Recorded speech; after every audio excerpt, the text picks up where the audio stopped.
I hope you're enjoying this senior skip day. Instead of at the beach, you're sheltering in place. We're all in this together, so enjoy the slow pace. Now let's get this physics on so you can start your spring break. Welcome back to Physics Fun with Mr. Hall. This is the super casual Friday edition of physics. Hope you're enjoying your time with your family at home. Y'all stay in place and be safe. Don't eat too many snacks, and get out in the yard and do some yard work or do some exercises and enjoy this great weather we have out in the Golden Isles. We're going to be talking about conservation of momentum and collisions today. We talked about conservation in our last video, and I brought that slide up. So if you have the PowerPoint, we said that conservation of energy, momentum, the law of conservation of momentum basically said if there's no net forces acting on the system, then the momentum in that system is conserved. Momentum can be transferred within the system, like my example of pool balls, the cue ball transferring its momentum into the other balls and their momenta flying all over the table, but no momentum was lost or gained in that system of objects. And the last thing it said on that slide was if there are internal forces, the momentum can change, but overall momentum stays the same. And then it said collisions can happen so quickly that the external forces can be ignored during the collision and during that collision alone. So it kind of ties back to the lesson we had on the impulse momentum theorem. That impulse that occurs, that force that acts during that period of time, is the impulse that changes the momentum of an object. So that impulse, if it happens quickly, if that time is short, then we can ignore the outside or the net forces acting on the system from the outside. Kind of wordy, and that's why I told you before that we went to a break. I said that energy is one of those tough subjects that we cover, and also momentum is pretty tough. But we're going to talk about, keep saying that, we're going to talk about conservation of momentum. There's two types of collisions. So if you'll go to the slide that says elastic and inelastic collisions. In an elastic collision, and I'll write this on the board if I can find a marker, elastic collisions. Elastic collisions. So what do you think about when you think of the term elastic? I think of something stretchy or something bouncy, or like those bouncy balls that are rubbery, the super bouncy balls. Well, that's a good way to think of it. In an elastic collision, it conserves momentum. So I'll use the symbol P for momentum, and it conserves mechanical energy.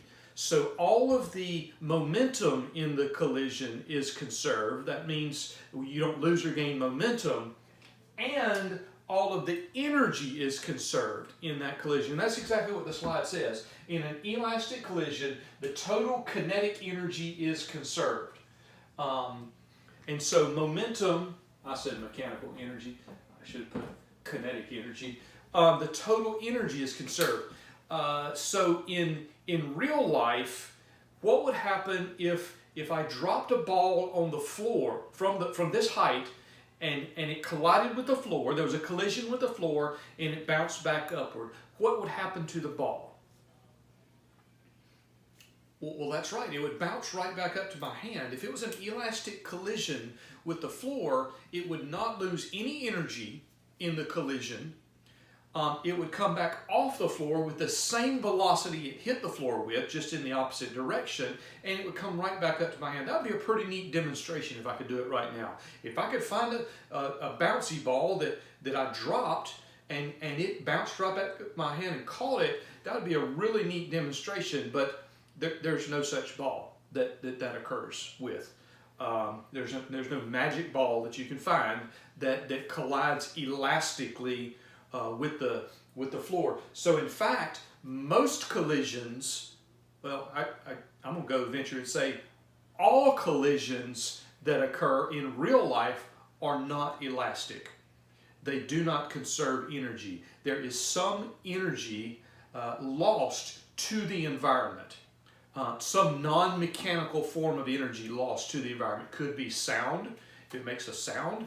Could be when the ball collides with the floor, little microscopic vibrations within the floor that's spread out into the floor, that's not directed into the ball or not conserved within the ball, that bounces straight back up. So real life collisions are not elastic. Now I get the question all the time, well, can you give me an example of an elastic collision? The answer is no, not really. I can't give you a real life example. Pool balls are pretty good. If you could play pool on a frictionless table and they bounced off each other and they conserve kinetic energy, a air hockey puck that collides with the walls of the table or with the little thing you're using to hit it with. The Newton demonstrator, the thing that bounces the balls back and forth. Those are not totally elastic, but it's well, it's not really even close, to be honest with you. But if those Newton balls are elastic, they would keep going on and on and on and on and on and on and on and on and on forever. They would lose no kinetic energy at all. They would bounce for infinity. So we'll say that is theoretically what happens in an elastic collision, that no kinetic energy is lost. So all collisions in real life are not elastic. So what's a prefix meaning not elastic? Well, inelastic. So inelastic collisions,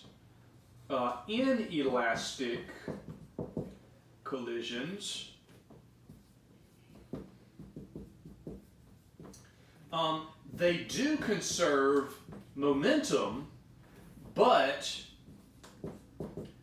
not kinetic energy. So they do conserve momentum. So that slide that said that if collisions happen so quickly, quick enough that external forces can be ignored during the collision, therefore momentum is conserved in the collision. So we do have conservation of momentum in an inelastic collision, but not kinetic energy. Some energy is lost during the collision. Once again, to the environment, wherever it goes.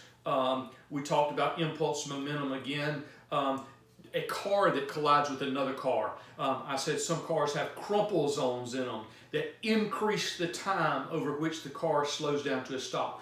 Well, that crumpling of that front end of that car is an inelastic collision. The shape of the car deforms so that some of that energy is dissipated and is not conserved. That helps save your life.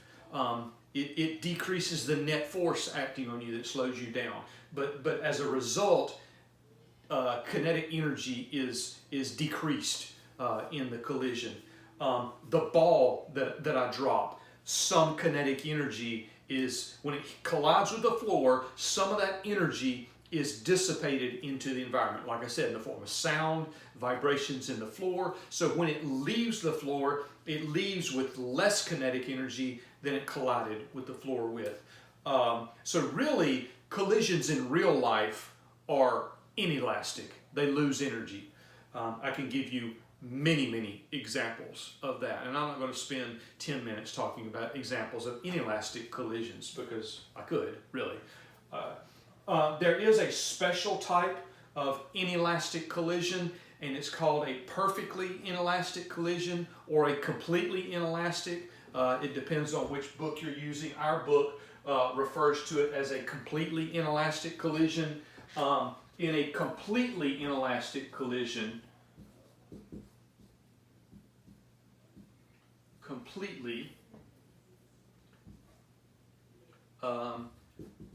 they stick together. When two objects collide, they collide with each other and stick together and move off as one object. My friend Mr. Henry at GA that teaches physics, he refers to this as a sticky collision.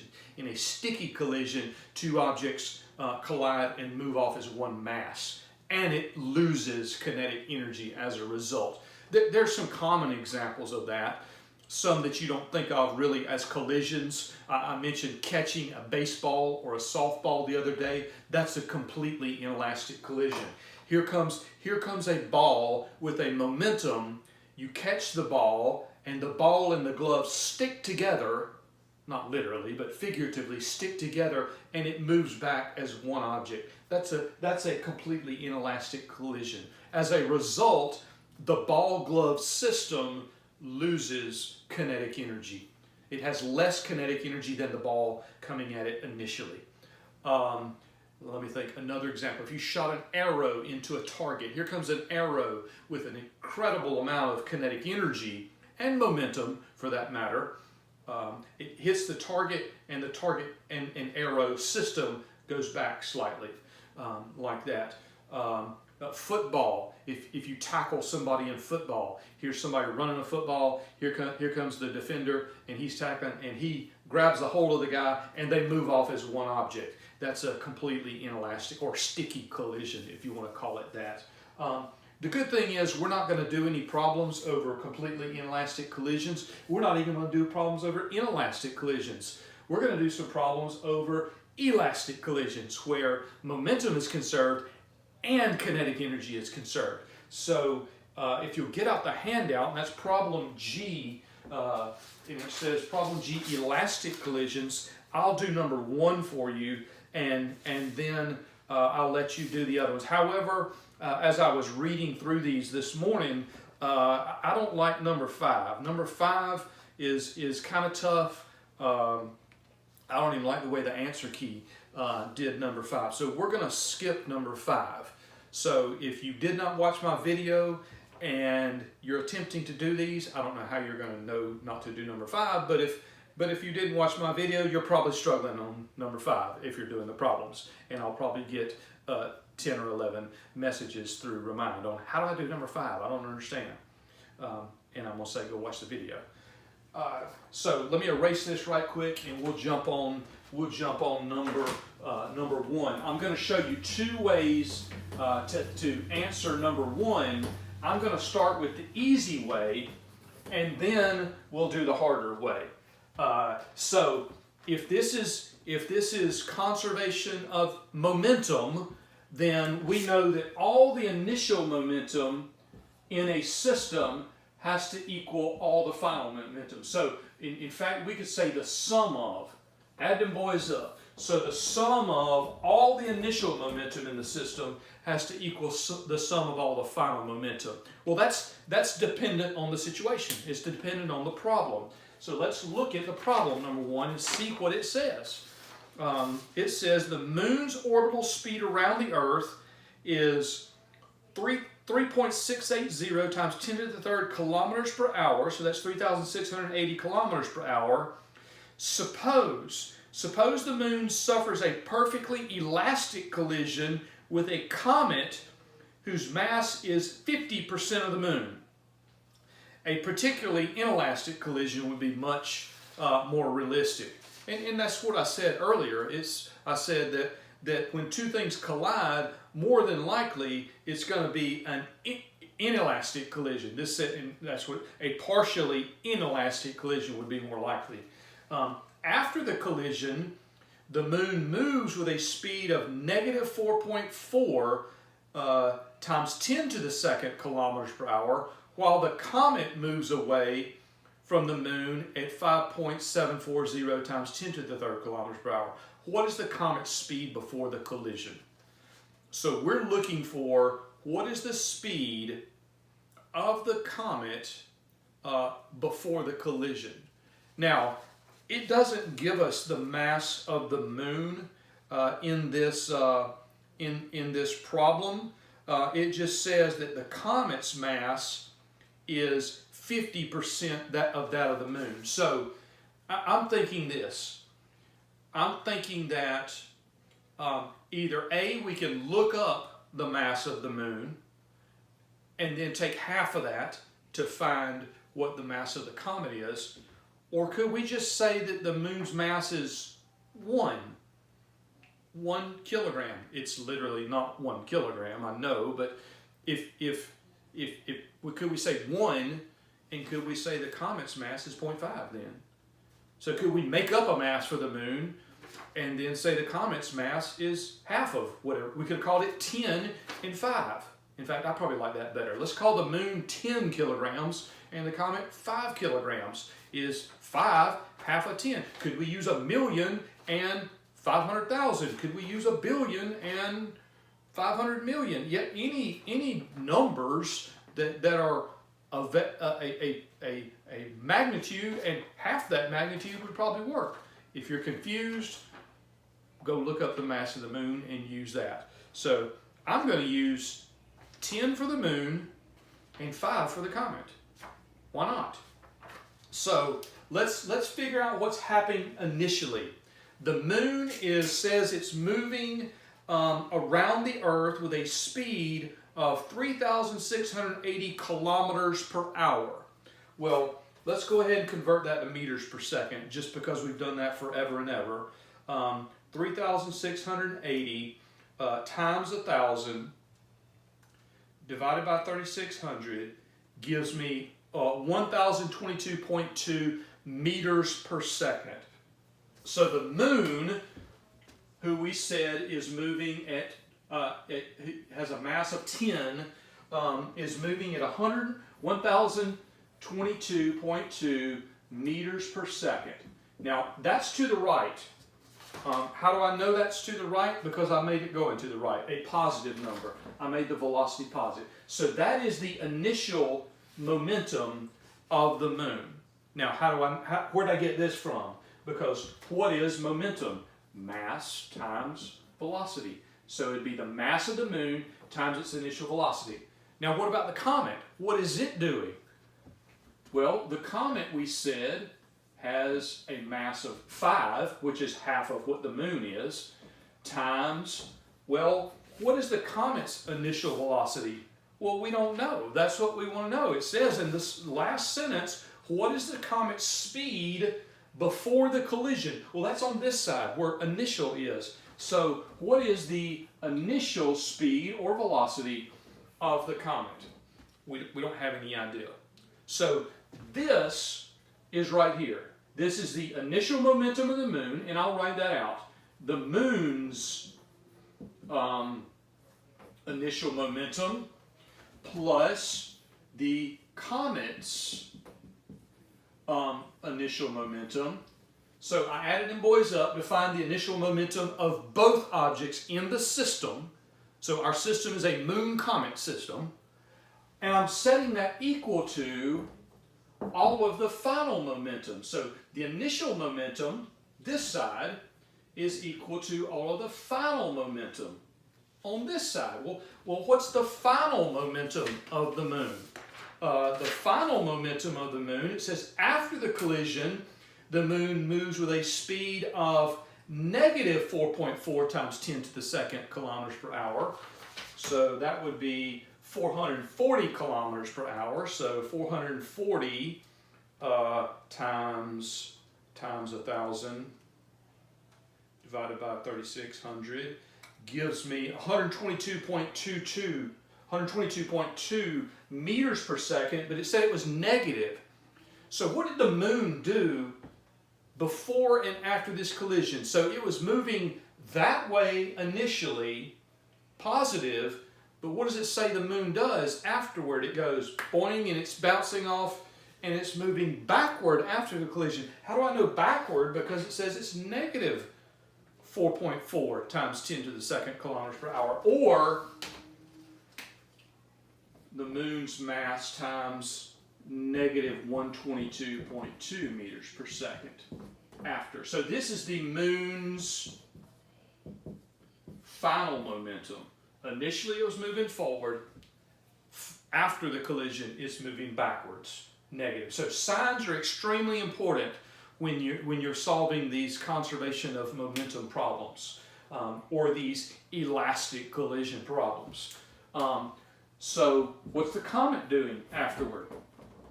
It says then the comet is moving away from the moon at 5.740 times 10 to the third kilometers per hour. So 5,740 kilometers per hour. So 5,740 times 1,000 divided by 3,600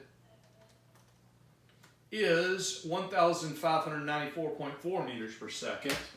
So the comet is moving at 1,594.4 meters per second positive. So that is the comet's final momentum. So we have, so let's recap. What do we have? We have a moon moving forward at 1,022.22 meters per second. We have a comet moving, we don't know. We don't know which direction and magnitude the comet is. But we know its final momentum is forward. So here's the comet. We don't know. We'll figure it out. But after the collision, we know the moon goes backwards and the comet goes forward in the forward direction. If I just had to guess, I would bet the comet is coming towards the moon. I don't know. It could have been like this, and we'll see. We'll see what the math or the physics tells us, the magnitude and direction. So really all we got to do is solve for the initial velocity of the comet. So this is laying this out. By the way, this is the easy way to do this problem. And I think I'm going to skip the hard way, because I've already taken a lot of time explaining this. It'll take me even more time to explain the other way. The other way is through conservation of kinetic energy. I would set this 1/2 mv squared plus 1/2 mv squared equals 1/2 mv squared plus 1/2. I'd just be using the same numbers. I would just be plugging it into the 1/2 mv squared formula for kinetic energy. And so let's do some math. Let's get some numbers here. Well, I can do that one in my head. 10 times 1022.2 is just moving your decimal place to the right. So we got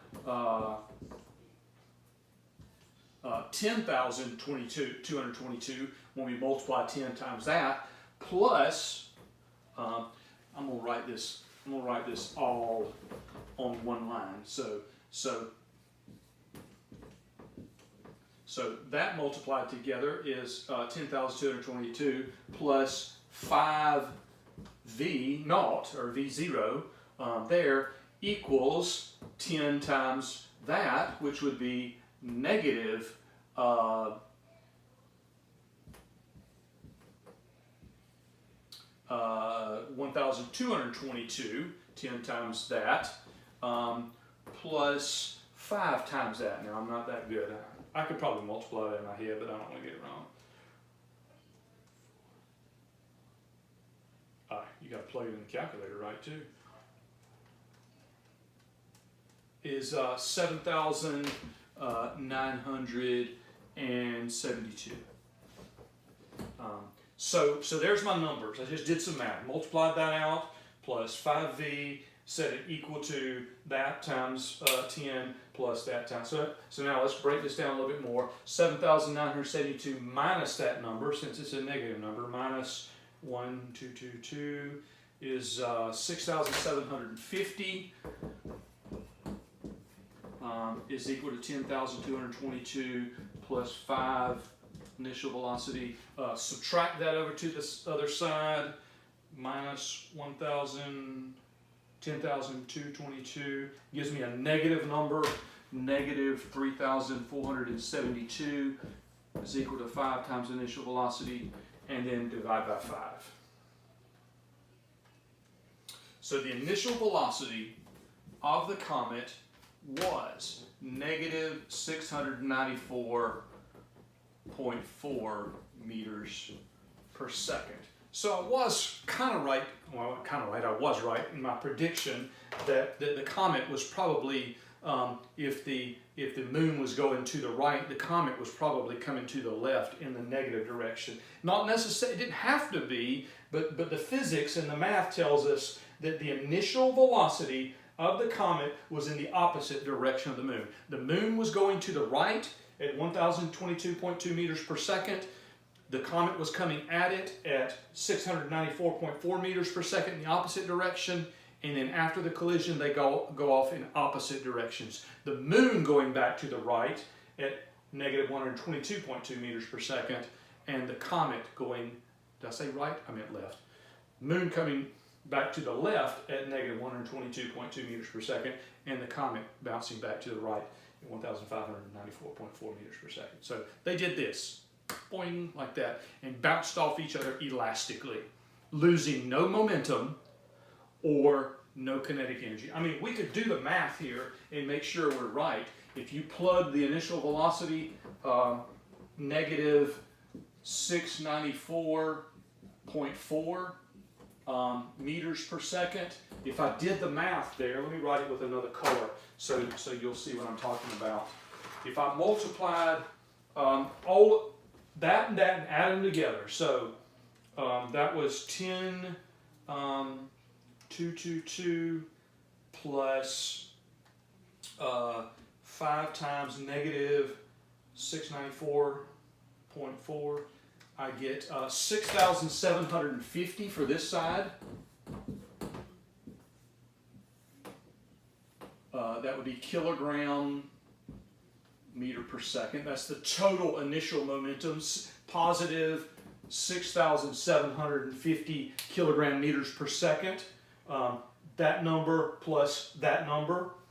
And then if I did this over here, this would be negative 1,222 plus 5 times 1,594.4, and I get, how about that? 6,750. I get 6,750 kilogram meter per second. So all of the initial momentum in the system, moon comet, is equal to all of the final momentum, moon comet, in the system. There was no momentum gained or no momentum lost. If we'd have found out that this was greater than, let's say if it was 750 meters per second, we wouldn't have found it doing this way, but that would have meant that the system lost some momentum. Well, we didn't say that happens. We said when collisions happen so quickly that all other forces on the outside can be ignored and momentum is conserved. Now, I get the question also all the time that how is kinetic energy lost in inelastic collisions if you're using the same numbers to plug in the 1/2 mv squared formula? Well, the answer is in the formula itself. When you plug in negative 694.4 into the 1/2 mv squared, well, what happens to that negative sign when you square it? It becomes a positive number. So now you have 1/2 5 times negative 694.4 squared.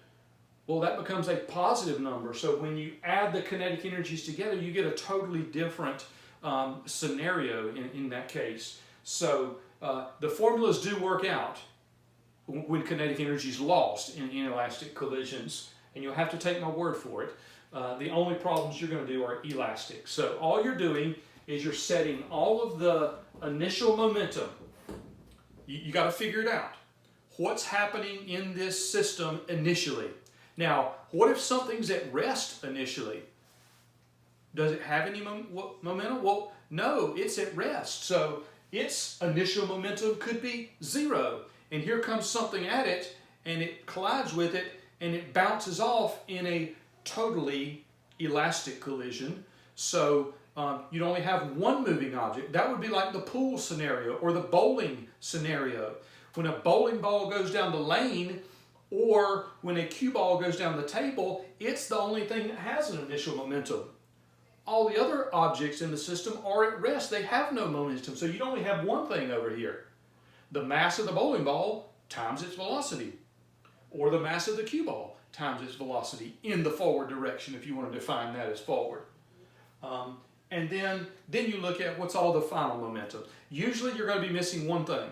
You're going to be missing, well, I'm missing an initial velocity, I'm missing a final velocity, or maybe you were missing a mass. You could have solved for mass. If you want to try that number 5 problem, the one that says Yana Novotna is a tennis player, and she serves at 185 kilometers per hour, and it hits a target of unknown mass. You're looking for the mass of that target final. Actually initial too, but initially it was at rest, so the target had no initial momentum, so it would be 0 on this side for the target. You'd be looking for the mass on the other side. The only problem is it doesn't give you the final velocity of the target either. So it doesn't give you the mass of the target nor its final velocity. So that makes it a little harder, actually a lot harder. It gives you a hint. It says use conservation of kinetic energy. But anyway, so what I want you to do is I want you to do 2, 3, 4, 6, and 7 on this problem G handout. If you'd like to send me the answers and I'll check over them. If you have questions, you can shoot me a question on Remind or email. Remind's probably easier or quicker because it notifies me on my phone. My emails don't notify me until I look at it and see I have an email. But that's conservation of momentum and collisions, inelastic and elastic collisions. Next week is spring break. I hope you all have a great spring break. I hope you shelter in place. Shelter in place means stay as close to home as you possibly can, unless you have to go to the grocery store or a doctor appointment or something like that. Hopefully we'll have great weather and you can get outside and have some fun outside, staying 6 feet apart.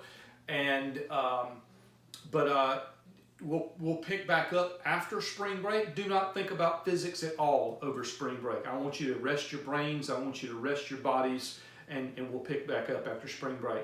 We'll do circular motion, Newton's law of gravitation, and so a little bit about centripetal force and centripetal acceleration. And we may have a few problems to do over that, not quite sure. We'll see. There'll be a reading assignment on Monday and Wednesday. I would like for you to do those because it kind of gives you a heads up of what I'm going to talk about on my Friday video. So we'll keep rocking on, and we're having school. By the end of spring break, I'll know how graded assignments are going to work. There will be graded assignments after spring break, starting that week after spring break. So we'll have a better idea on how that's going to work out. So you will continue getting grades in physics. But I'll relay that information to you on Remind, or maybe the Monday after we get back from spring break. I'll relay that information to you. So there is still time to bring up your grade. There's still time to make some good grades, but you got to do your work. We're still in school. We're still having school. And I'm working hard to get these lessons together, and I'm working hard to bring them to you. So you got to do your part too. I hope you're all doing well. Maybe, I forgot to mention this, maybe we'll do some Zoom lessons after spring break. I had one question, could we do a Zoom lesson and you could ask questions, because some of these problems are extremely hard, especially this one and conservation momentum. So let me work on some Zoom over spring break, and maybe we'll do our Friday after spring break lesson on Zoom, and we can see face to face. I'd love to see you guys face to face. I'd love to hear your voices. I do miss you greatly. Hopefully you miss me, sort of, kind of, but not really. Let me work on that and see how that'll work out. Y'all stay safe out there. See you after spring break, and have fun and be safe.